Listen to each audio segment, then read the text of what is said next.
gaur goizeko 4 aldera atera da iparraldetik korrika. Astelehen honetan Luzaidetik Arnegira sartu da euskararen aldeko lasterketa. Hortik Lakarra eta hemendik Lartzabaletik joan da 8 aldera Xiberoan sartzeko. Base Nafarroa zein Xiberoan gaindi ibili ondotik, Baigorritik Nafarroara Garaira sartu da gauean. Korrika berriz ere Lapurdira helduko da Urruñatik heldu den larunbatean.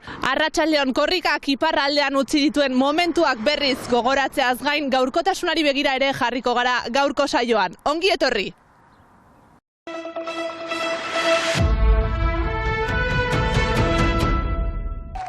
Iparraldera sartu eta ehunka euskaltzale batu ziren korrikara.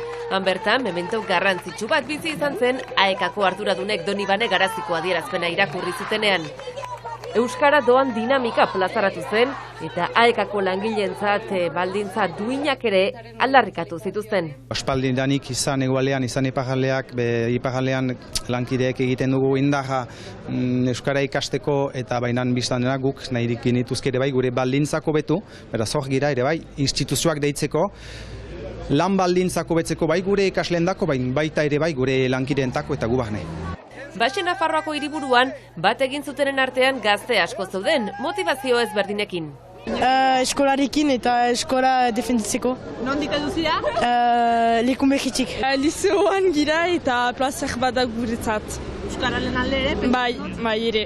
Donibane Garazitik Lartzabaleko bidea hartu zuen korrikak eta bertan Seaskako ikasle, guraso eta irakasleak batu ziren haien aldarrikapenak entzunarazteko. Duela 2 urte orain kolegoan ginen, beraz etorri gara berbeta euskaraz aldarrikapena sustatzera eta beti korrikarekin beti muntza da lasterkitea, beraz.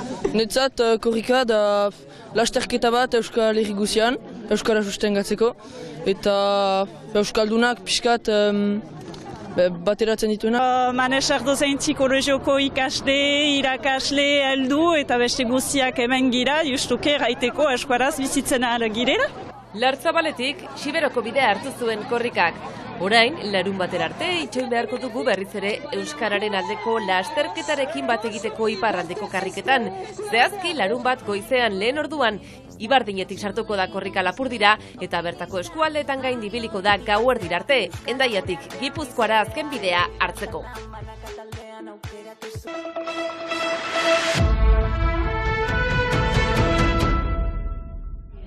Ipar Euskal Herriko 4 sormarken eguna ospatu dute itsasun apirilaren 3an, igandean. Izurritea tarteko asko atzeratu bada ere festa hau, azkenean lortu dute egitea.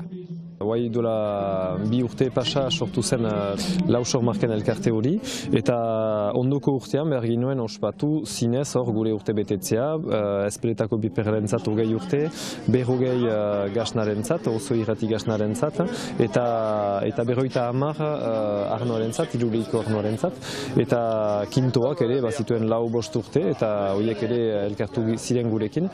Helburua zen indarrak elkartzea, gure sormarka horien ezagutarazteko eta oino gehiago hemen berean eskualerian berean. Ipar Euskal Herria bezalako eremu txiki batean 4 sormarka ukaitea marka esaguratsua izateaz gain, laburantza sustengagarria ahalbidetzeko bide ere bada. Sormarka hori esker balore erantzia sortzen dugu, azkarra, erantzia handikoa, eta hori esker orokorki lehen gai guziak hobikiago pagatuak dira, laborantza modelo xumeagoak, mendiari lotuak mantentzen dira, eta horrekin gure herriak bizi dira alde batetik, eta gaur ikusten dugu larrialdi gune hauetan, bizitugun gune hauetan, lurralde bakoitzak berreskuratu behar dituela bere elikagai ekoizteko gaitasunak, eta sormarkak dira biderik hoberenak.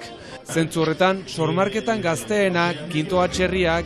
Sormarkak sortu da, justoki arrazaren salbatzeko, zenta Euskal Herri arraza kajik deja gertuk zen 80 hamarkadan, eta sormarkari esker pixkat mozkina valorizatzen dugu kolektiboki eta indar bat emaiten du jenter ezagutarazteko gure lan egiteko manera, gure espiritua ere, gure mozkinak azken finean eta hala. Eta horrelako ekimenen bitartez, Continuer à être visible, voilà, auprès de la population locale notamment.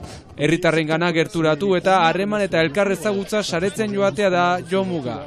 D'aller un peu plus loin dans la relation qu'on a avec les gens qui consomment ces produits.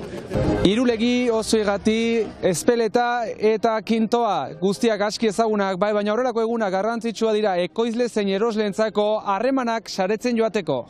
C'est ça, parce qu'on se rend compte finalement que même si on est d'ici, on ne connaît pas forcément. Bertakoak izanagatik sarri ez direlako ezagutzen, edo ezagutu arren. Sormarkak ezagutzen ditugu, baina behar bada produktu guztiak ez.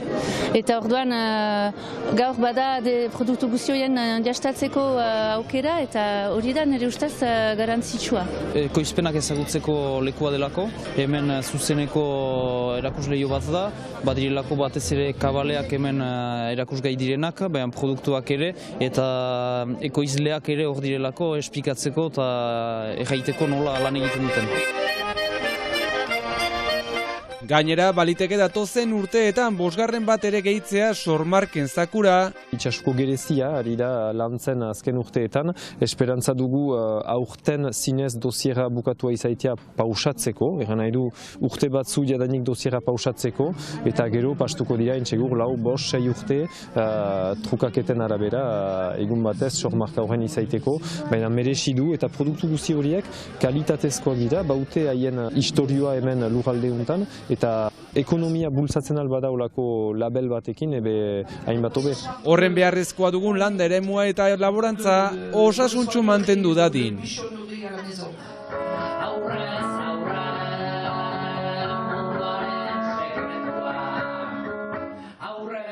Mikel Kartun musikariak berriki korrika kulturalaren baitan eskainitako kontzertuko doinuekin amaituko dugu gaurko saioa.